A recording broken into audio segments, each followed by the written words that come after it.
এই সরকারের যে গঠন, সেই গঠন নিয়ে ফরহাদ মজহার বলেছেন এই সরকার অবৈধ। পাশে বসেছিলেন আসিফ নজরুল। তো ফরহাদ মজহারের পাশে উপদেষ্টা বসিয়ে রেখে বলে এই সরকার বৈধ না। তাহলে এদেরকে বৈধতা দিতেও তো সংসদ লাগবে। অতএব সংসদ নির্বাচন না করে তো আসলে কোনো উপায় নাই। অথচ তারা এক এক দিন এক এক কথা বলেন। আর এনসিপির নেতারা বলে তারা নির্বাচন হতে দিবে না, নির্বাচন হতে দেবে না। এই কথা বলা হচ্ছে নির্বাচন হতে দেব না, এই কথা বলার অর্থ হচ্ছে ফৌজদারি অপরাধ। হারে খেলা হলে শেষ। তা আমাদের অবস্থা দাঁতখানি চালের সেই ছেলেটার মতো।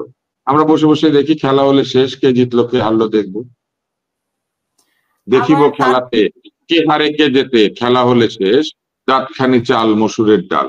তা আমরা তো ওইরকম অবস্থায় আছি, যে জিতবে তারটা মেটিকুলাস ডিজাইন, আর যে হারবে তারটা তারা নিয়ে গাছের আগারটা খেলেন প্রথমে, তারপরে গাছের তলারটা কোরাতে আবার বের হয়ে গেলেন। ওনার উচিত এখনই ছেড়ে দেওয়া, ছেড়ে দিয়ে ওনার যে দল থেকে নির্বাচন করবেন সেই দলের জন্য কাজ করা। ওখানে উনি বসে থাকেন, কিন্তু ঘুরে বেড়ান হচ্ছে ওয়েস্টিনে বিভিন্ন তার পছন্দের দলের লোক। বলেছেন কোন শক্তি নাই ঠেকানোর মতো। আমরা বিশ্বাস করতে চাই ফেব্রুয়ারি মাস আসা পর্যন্ত, কিন্তু ফেব্রুয়ারি মাস আসার আগে আমরা তো অতীতেও নির্বাচন দেখেছি, নির্বাচনের কোন লক্ষণ আমরা দেখতে পাচ্ছি না। কেননা একটা দেশ যখন নির্বাচনমুখী হয়ে যায় তখন পার্টিগুলি নির্বাচনমুখী হয়। উল্টা আমরা দেখতে পাচ্ছি এই সরকারের যে পোষা পার্টি আছে, যারা তাদেরকে পোষেন, সে এনসিপির নেতারা বলছে নির্বাচন তারা হতে দিবেন না। আজকে প্রথম আলোতে প্রধান উপদেষ্টা বরাত দিয়ে একটা সাক্ষাৎকারের কয়েক লাইন ছাপা হয়েছে, যেখানে প্রধান উপদেষ্টা বলেছেন সংস্কার এবং বিচার যদি শেষ না হয় তাহলে পুরনো অবস্থা ফেরত আসতে পারে। তার মানে উনিও বিচার এবং সংস্কার শেষ করার কথা বলছেন, যেটা এনসিপি বলছে। সংস্কার এবং বিচার শেষ করার দায়িত্ব ওনাদেরকে কেউ দেয়নি। ওনাদেরকে সংস্কার প্রস্তাব করার দায়িত্ব দিয়েছে, সংস্কারের ক্ষেত্রে ঐকমত্য এনে দেওয়ার একটা প্রস্তাব দিয়েছে, এবং একই সঙ্গে ওনাদেরকে এই দায়িত্ব দেওয়া হয়েছে যে তারা বিচার শুরু করবে। বিচার শুরু হলে বিচার তার নিজস্ব গতিতে চলবে এবং বিচারকে কেউ প্রভাবিত করবে না। বিচার যেদিন শেষ হবে সেদিন শেষ হবে। বিচার শেষ না হলে নির্বাচন করা যাবে না, এই কথা যখন কেউ বলেন তখন আসলে তিনি নিজে ক্ষমতায় থেকে যাওয়ার চেষ্টা করেন, এবং এই ধরনের কথাবার্তাই মানুষের মনে সন্দেহ জাগাচ্ছে। কেননা ওনার প্রেস সচিব বলেন যে ফেব্রুয়ারিতে নির্বাচন কেউ ঠেকাতে পারবে না। তাহলে উনি কি এটা এনশিওর করছেন যে ফেব্রুয়ারির আগে প্রধান উপদেষ্টার কথা মতো বিচার এবং সংস্কার শেষ হয়ে যাবে? আর এই যে সংস্কার, এই সংস্কারকে রাটিফাই করবে কে? এই সংস্কারকে তো কাউকে রাটিফাই করতে হবে, সেই রাটিফিকেশন করতে সংসদ লাগবে যে কোনো ভাবেই। সেই সংসদ নির্বাচন না করলে পরে সংস্কারকে আইনগত ভিত্তি কে দিবে? গায়ের জোরে সংস্কার হবে এবং সেই সংস্কার অনুযায়ী দেশ চলতে থাকবে। এটাকে তো আইনের অংশ পরিণত করার জন্য এটাকে তো রাটিফাই করতে হবে জনগণের প্রতিনিধি দিয়ে। সংস্কারকে পার্মানেন্ট করতে চাইলে এটাকে তো আইনগত ভিত্তি দিতে হবে। সেই আইনগত ভিত্তি কি ওনাদের মুখের কথায় হবে? ওনাদের নিজেদের আইনগত ভিত্তি নিয়েও তো প্রশ্ন উঠবে। কারণ এই সরকারের যে ফরমেশন, এই সরকারের যে গঠন, সেই গঠন নিয়ে ফরহাদ মজহার বলেছেন এই সরকার অবৈধ। পাশে বসেছিলেন আসিফ নজরুল। তো ফরহাদ মজহারের পাশে উপদেষ্টা বসিয়ে রেখে বলে এই সরকার বৈধ না। তাহলে এদেরকে বৈধতা দিতেও তো সংসদ লাগবে। অতএব সংসদ নির্বাচন না করে তো আসলে কোনো উপায় নাই। অথচ তারা এক এক দিন এক এক কথা বলেন। আর এনসিপির নেতারা বলে তারা নির্বাচন হতে দিবে না, নির্বাচন হতে দেবে না। এই কথা বলা হচ্ছে নির্বাচন হতে দেব না, এই কথা বলার অর্থ হচ্ছে ফৌজদারি অপরাধ। তো সেটা একজন বলছেন এবং কেউ কিছু মনে করছেন না। অতএব সাধারণ মানুষ এই সংস্কার নিয়ে, বিচার নিয়ে এবং নির্বাচন নিয়ে সবকিছু নিয়ে সন্দেহ আছে।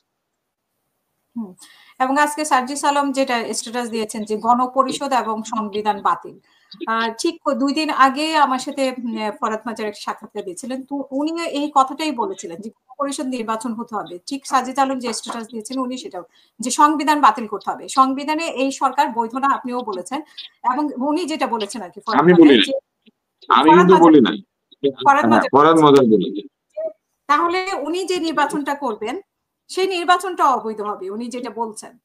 তো আজকে যেটা ডক্টর ইউনূস যে সাক্ষাৎকারে বলেছেন যে বিচার এবং সংস্কার ছাড়া নির্বাচন হলে পুরাতন সমস্যা, তাহলে কি বিচার এবং সংস্কার শেষ করেই উনি নির্বাচন করতে চাচ্ছেন কিনা?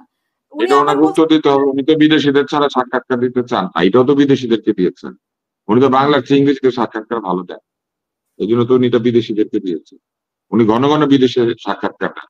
বিদেশে বসে বাঙালিরা সাক্ষাৎকার নিলে উনি খুশি হন, ওনার বিদেশিদেরকে ভালো লাগে না। অতএব উনি যতগুলি সাক্ষাৎকার দিয়েছেন তার ম্যাক্সিমাম বিদেশিদেরকে দিয়েছেন। সারা জীবনে যত সাক্ষাৎকার দিয়েছেন সেগুলো বিদেশিদেরকে দিয়েছেন। আমার মনে হয় আপনার উচিত ইংলিশে প্রশ্ন ঠিক করে ওনাকে সাক্ষাৎকার নেওয়ার চেষ্টা করেন। উনি আবার তখন আমাদেরকে দিবেন না, উনি বিদেশি না, ইংলিশে বলবেন। আপনি তো লন্ডনে থাকেন, আপনি ইংলিশে প্রশ্ন করবেন, উনি ইংলিশে উত্তর দিবেন। বাঙালি তো টাকা খেয়ে যেমন ভোট দেয় উনি বলেছেন, ওরকম বাঙালি তো ইংরেজি বোঝেও না, অনুবাদ করে দিতে হয়। তাতে একটা সুবিধা থাকে, ইংরেজিতে কিছু একটা বলে বাংলা অনুবাদের সময় বলা যায় আমি এটা মিন করি না, এটা বলা সহজ। ধরেন আপনি বললেন রিসেট, কিন্তু বললেন যে রিসেট আসলে এই রিসেট না, এটা অন্য রিসেট। হুম হুম হুম। কিন্তু তাহলে কি আপনার মনে হয় যে ওরা এনসিপি বা মানে এরকম একটা চক্রান্ত করছে গণপরিষদ সংবিধান বাতিলের বিষয়ে? তারপরে আমরা না, আমি তো আজকে কোনো কিছুকে চক্রান্ত বলি না, সবই পরিকল্পনা। চক্রান্ত বলে কোনো কিছু নাই, যে হেরে যায় তারটা চক্রান্ত হয়ে যায়, আর যে জিতে তারটা হয়ে যায় মেটিকুলাস ডিজাইন। সুতরাং কোনোটাই চক্রান্ত না, আমাদের বসে থাকতে হয় কে জিতলো সেটা দেখার জন্য। ওই যে বলা আছে না, আহ, ওই যে দাঁতখানি চাল কবিতার মধ্যে, ওই তো ওখানে খেলিছে ভুলো ভূত হাবা, তারপরে বলে যে খেলা হলে মানে সে দেখবে যে কে জেতে কে হারে, খেলা হলে শেষ। তা আমাদের অবস্থা দাঁতখানি চালের সেই ছেলেটার মতো, আমরা বসে বসে দেখি খেলা হলে শেষ, কে জিতলো কে হারলো দেখবো, দেখিব আবার তার খেলাতে কে হারে কে জেতে, খেলা হলে শেষ, দাঁতখানি চাল মসুরের ডাল। তা আমরা তো ওই রকম অবস্থায় আছি, যে জিতবে তারটা মেটিকুলাস ডিজাইন, আর যে হারবে তারটা চক্রান্ত। মানে যারা নির্বাচন চাচ্ছে আর যারা চাচ্ছে না, এখন কে মানে জিতবে আর কে হারবে ফেব্রুয়ারি মাস পর্যন্ত বা তফসিল পর্যন্ত, যেটা আমাদের একজন তরুণ উপদেষ্টা বলেছেন যে তফসিলের আগেই উনি ইয়ে করবেন, পদত্যাগ করবেন, বা উনি নির্বাচন করার ইচ্ছা যেহেতু ওনার আছে, একটি দলের সাথে যুক্ত কার হবেন। নির্বাচন করার ইচ্ছা আছে কে? আসিফ মাহমুদ, যাকে নিয়ে এখন খুব বিতর্ক চলছে আর কি। হ্যাঁ, এবং এই পুরো বিষয়টাই তো এই সরকারকে ক্ষতিগ্রস্ত করছে। উনি শেষ মুহূর্ত পর্যন্ত সরকারে বসে থেকে তারপরে বের হয়ে গিয়ে নির্বাচন করবেন, সরকারের সমস্ত সুবিধা নিয়ে গাছের আগারটা খেলেন প্রথমে, তারপরে গাছের তলারটা কুড়াতে আবার বের হয়ে গেলেন। ওনার উচিত এখনই ছেড়ে দেওয়া, ছেড়ে দিয়ে ওনার যে দল থেকে নির্বাচন করবেন সেই দলের জন্য কাজ করা। ওখানে ওখানে উনি বসে থাকেন, কিন্তু ঘুরে বেড়ান হচ্ছে ওয়েস্টিনে বিভিন্ন তার পছন্দের দলের লোকদের সাথে। নীলা উনি মার্কেট। তো উপদেষ্টা শপথ সম্পূর্ণভাবে ভঙ্গ করেছেন।